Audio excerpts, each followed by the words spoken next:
Comment choisir son expert comptable comme un stratège et de manière générale, comment choisir un partenaire, un prestataire de manière stratégique pour éviter de se faire arnaquer. Je suis Lilian Alvarez, freelance en développement d'applications mobiles et formateur pour indépendants. Vous êtes sur le Lilian Alvarez Show générique.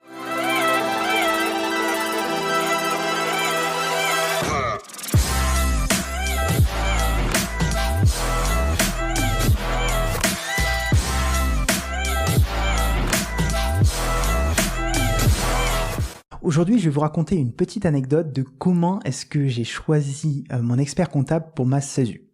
De mémoire, c'était fin 2019.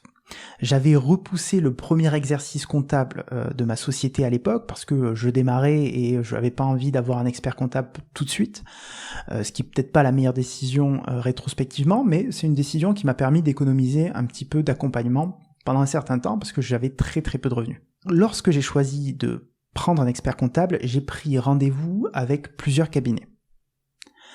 À ce titre, j'ai préparé une série de questions. Il y avait, je crois, 3 types de questions. Des questions sur les problématiques auxquelles j'étais confronté. Généralement, j'avais fait quelques petites recherches en amont pour avoir une idée de quelle était la réponse, mais je l'ai posé quand même pour m'assurer que mes recherches étaient correctes et que la personne ne me baratinait pas trop. Ensuite, il y avait des questions pièges dont l'intitulé même de la question n'avait pas de sens. Là, l'idée, c'est de voir si la personne en face de moi va me corriger et me dire « Attends, tu racontes n'importe quoi, Lilian, ça n'a pas de sens ce que tu dis » et me corrige. De cette manière-là, je m'assure des compétences quelque part de la personne et de sa capacité à me dire des choses clairement.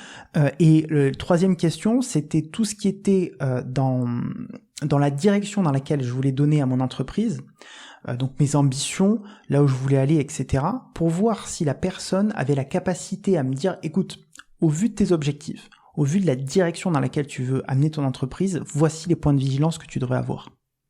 Point A, point B, point C. » Ensuite, ce que je vous recommande de faire de manière générale, c'est justement de demander des recommandations.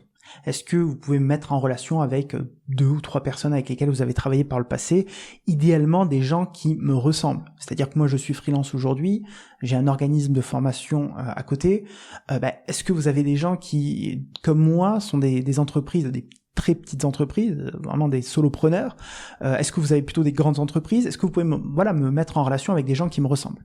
Ensuite, j'ai aussi demandé et questionné la personne en face de moi sur sa capacité à m'introduire dans le réseau de ses clients.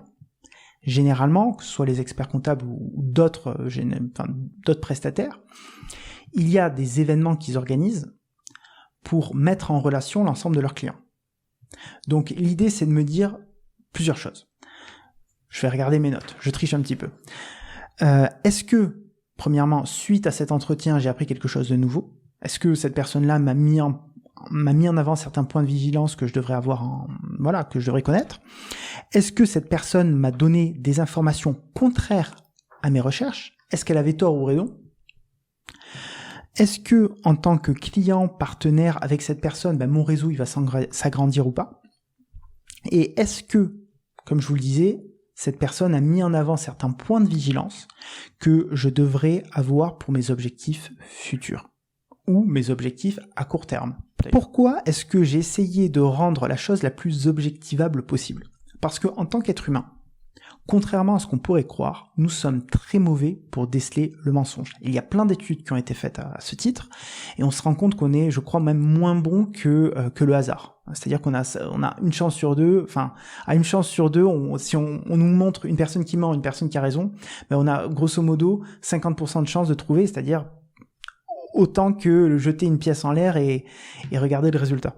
À ce titre, d'ailleurs, je vous conseille et je vous recommande le livre de Malcolm Gladwell, Talking to Strangers, qui raconte plein d'anecdotes historiques absolument passionnantes. Je crois qu'il y a l'affaire Madoff, il y a eu l'affaire des espions à Cuba qui avaient été envoyés par la CIA, qui avaient été retournés, donc c'était des agents doubles, des anecdotes incroyables qui montrent que même les institutions les plus avancées au monde, qu'on pourrait croire à la pointe sur tous ces sujets-là, arrivent à se planter royalement parce qu'ils sont incapables de déceler le mensonge. Donc nous, à notre petite échelle, c'est encore plus compliqué, et c'est pour ça que j'ai essayé finalement de trouver des petites manières, des petites astuces que je voulais vous partager aujourd'hui pour m'assurer que la personne en face de moi, elle n'est pas en train de me baratiner. Je crois que j'ai fait le tour pour cette vidéo.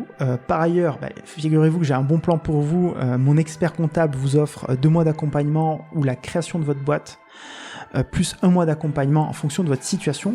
Je vous mettrai une petite vidéo juste après, ainsi que le lien en description. Maintenant, n'hésitez pas à les tester. Je pense qu'ils sont très forts, donc vous allez voir, ils vont pas avoir de problème à répondre à toutes vos questions. En tout cas, j'espère que cette vidéo vous a plu. Je vous invite à vous abonner non seulement à la chaîne YouTube, d'activer la petite cloche, mais de vous abonner aussi à la newsletter. J'envoie un email tous les matins pour vous aider à trouver des clients, à vendre, à négocier.